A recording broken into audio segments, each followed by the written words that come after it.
What is up, ladies and gentle nerds? It's your boy Graham, also known as HamHawks42 on the internet, and today we are looking at another Magic card. Now, this one, it's not random. This is actually a community request that a friend of mine threw into my Discord server, and we're going to be looking at Deadbridge Chant. And also, if you would like to request a specific Magic card, please don't hesitate to reach out to me. My Discord server invite is in the description below, and you can also hit me up on Twitter at Hawks42. I'm not super active over there, but if you send me a message, I will see it. So, anyway, Deadbridge Chant. It is an enchantment for 6. It is 4 green-black, or black-green as it's listed here. I don't know that that makes a difference, but hey, you never know. Well, I know it doesn't make a gameplay difference, but semantically speaking. Okay, so it's 4 black-green. When Deadbridge Chant enters the battlefield, put the top 10 cards of your library into your graveyard. That right there, I'm down for. Anything that's going to be milling myself into my graveyard, pretty freaking sweet. At the beginning of your upkeep, choose a card at random in your graveyard. If it's a creature card, put it onto the battlefield. Otherwise, put it into your hand. So, this card is freaking amazing. Just flat out freaking amazing. It's great at what it does. It is a wonderful Commander card, and appropriately, it was reprinted in Commander 2020, this most recent Commander product, at Mythic, which I think is fitting. So as far as Golgari rares go, like, this is just top notch. Nailed it.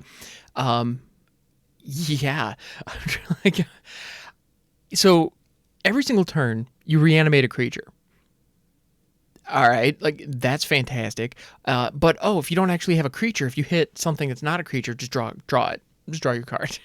So you're just recycling your graveyard in a really, really cool, effective way, and you're immediately getting value every single turn. If you have a lot of creatures in there, that's just great. Now, the one thing about this card that I find really interesting, or kind of challenging. Well, I love how you get value out of it right away, because Golgari decks want to use the graveyard anyway. So when you first cast it, you're getting those top 10 cards from your library into your graveyard. Filling your graveyard is really important in those decks.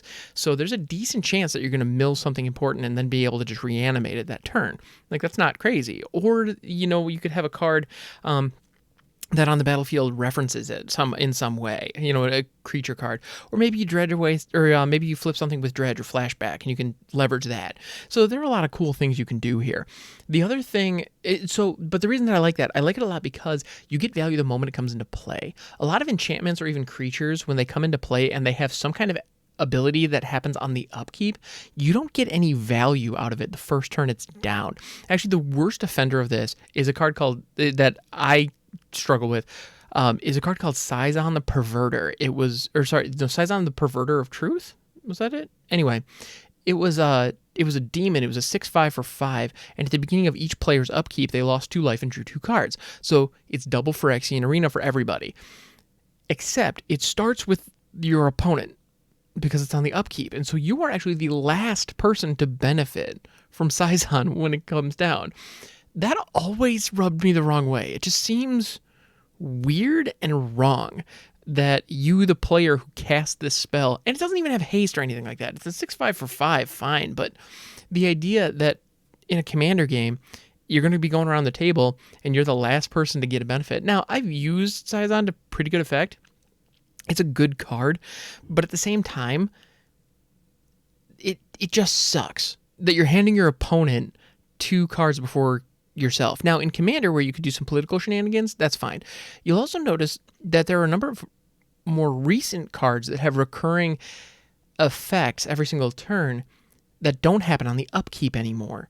They used to be the only time when those kinds of recursion effects occurred, but a lot of them now actually happen on the end step.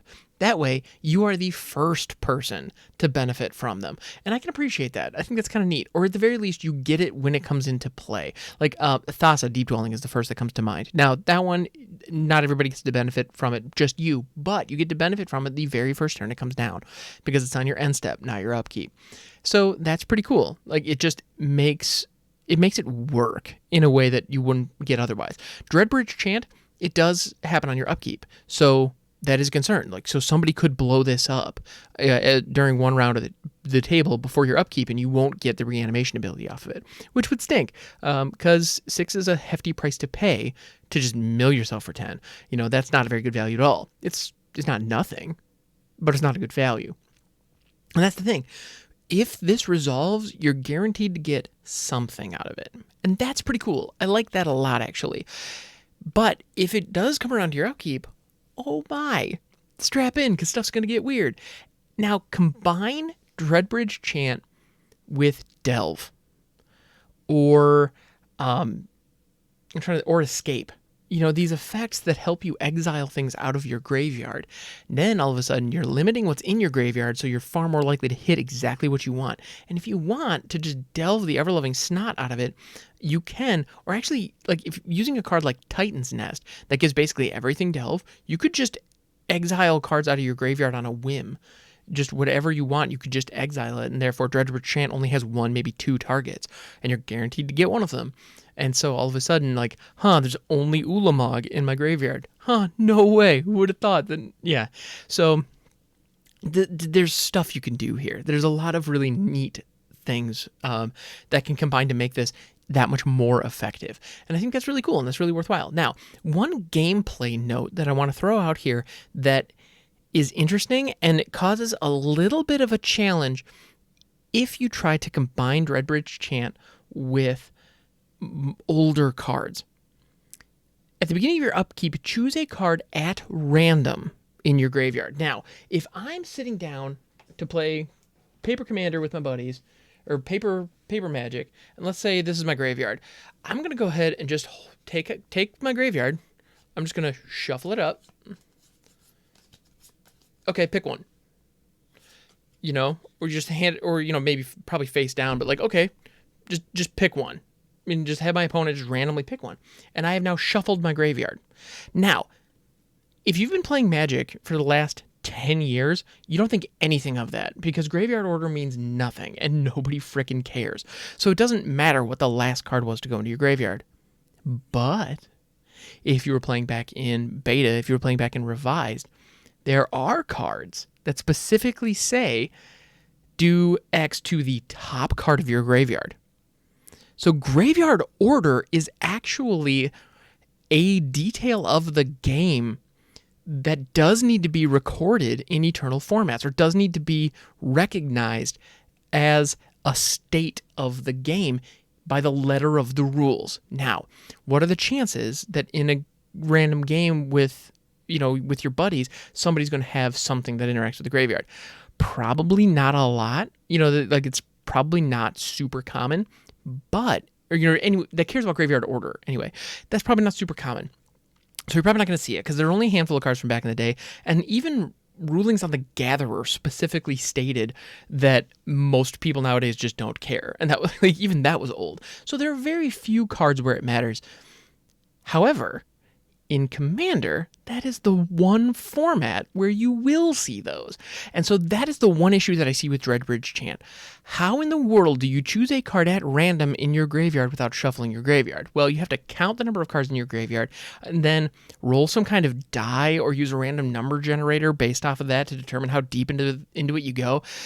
Things have to get a little complex and a little weird in order to select a card at random if you don't just shuffle them and draw one.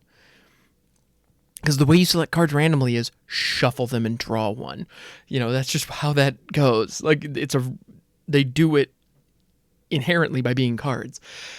So that is a gameplay challenge that I think is very real, and is going to really upset your one buddy who has a bunch of old school cards that, cares about graveyard order, or that has the one card in his deck that can reanimate the top card in your opponent's graveyard or something. I don't know any off the top of my head, but I know it's out there. I have seen them. They exist.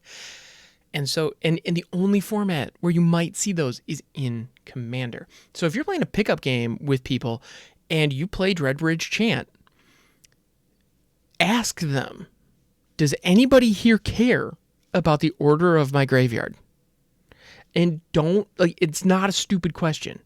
That is a very real question, because there might be somebody who's rocking some stuff from Fallen Empires or Legends who will care. That is very possible because it's the one format where those cards can get dusted off, especially the ones that aren't top tier amazing that see legacy, like competitive legacy play. That's the kind of stuff. There's the one format where you will see that being relevant. So that's the only issue there. But 6 mana to get a random reanimation thing every single turn, this is gas. Like, I absolutely love it. And especially in Golgari colors, because you're going to be filling your graveyard and you're going to be reanimating stuff. It's just what you do. And so this card is freaking awesome. Like, I can't think of a single Golgari deck where I wouldn't want to run one of these. In Commander. Again, I don't know why I specified one of, because it's a one of format. That just is what it is. But, I mean, it's just good. It's just real good. Actually, I can think back to... I had a Savra deck for a long time. It was actually my very first Commander deck, and it was built around forcing everyone on the board to sacrifice a bunch of stuff, because Savra's main ability is like a Grave Pact kind of a situation, where whenever one of your creatures dies, or whenever you sacrifice a black creature, everybody has to sacrifice a creature. And so I would combo that with things like Blood for Bones and... what am I thinking of? Dictate of Erebos, Butcher of Malakir, to just like really crank up the dial. And so it ended up being a pretty stacksy deck. And so the idea of getting back one of my resources every single turn and potentially a very large creature right onto the battlefield, that's fantastic. Like, full-on fantastic. I have no words for how much I love this. And then on top of that, can you imagine having this down and then hitting like a Fleshbag Marauder off of this? And so okay, nobody gets something, because everybody has to sacrifice a creature. Like, you just get an innocent blood on your upkeep just for kicks, except it's one-sided because it's everybody but you, effectively. Like, that's amazing. Fleshbag Marauder, by the way, is a creature that where when it comes into play, every player has to sacrifice a creature. And so a lot of times you just end up sacrificing the Fleshbag to itself, and everybody else has to sacrifice a creature. So it's a really cool effect, and you can loop it in fun ways in reanimation strategies, and Deadbridge Chant is one of those where you might get it. You know, you might pull that out, and that could be fun. You also have things like Ravenous Chupacabra. I'm trying to think of other good Golgari versions, but there are a lot of creatures that when they come into play, they do big, dumb stuff. And many of them are actually quite expensive. So the idea of getting one of those back for free every single turn is awesome. And then combine it with things like Delve, things like Titan's Nest, if you have access to blue, where all of a sudden you can thin down your deck. And you can make sure you get the exact same... where you can thin down your graveyard. You can get back the exact same thing every single turn. That is insane. I'm assuming you have some way of sacrificing it. Presumably you want to do that. Yeah, this card rules. So big shout out to Veritas for pointing this out to me. And again, if you want to request a card for Overthinking MTG, please don't hesitate to reach out at Hawks42, or you can hit up my Discord in the server below. We talk a lot about Commander as well as Standard, how things are moving around in the ban list. A lot of conversation, but a bunch of Magic nerds who just really enjoy having a nice little quiet place to nerd out. We're not the spikiest spikes you've ever seen. If that's your jam, then we're just not for you. But if you also look at the spikes and go, really, they're doing that? Then come say hi. All right. Thanks so much for hanging out, guys. You're an absolute delight. I love you all. I will catch you next time.